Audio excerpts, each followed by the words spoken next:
Good evening guys! Meron naman tayong produktong susubukan. So, ito siya yung Dr. Yani from Thailand. Magandang packaging na to actually kasi medyo nasira ko kanina pag open ko siya.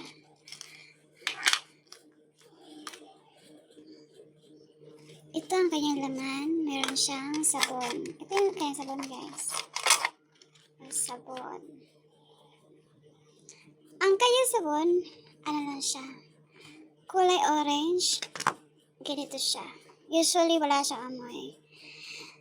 Itong kulay blue na Dr. Yani ay pang-treat sa ating mga milas kasi nagkakaedad ng lola niya.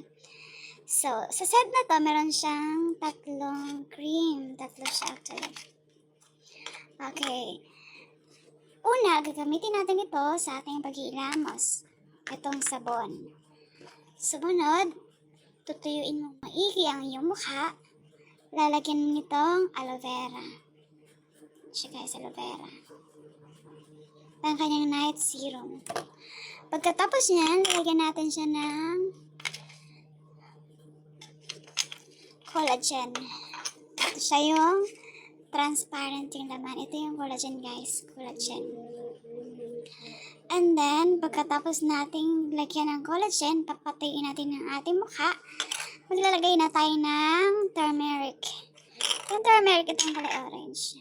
Yan. Para mag-fade yung ating mga melasma at age spots. And then, sa umaga, pagising natin guys, ito ng ating gagamitin. Ito yung kanyang sunblock na may SPF. Yan, ito ang kanyang sunblock guys. So, first night ko palang ginamit yan. So, I don't know. Sana matanggal ng aking melasma dito para kumanda naman at kuminis ang ating mga balat. So, just trial and error mga sis. Sa susunod, ibang brand na naman ang aking ipapakita.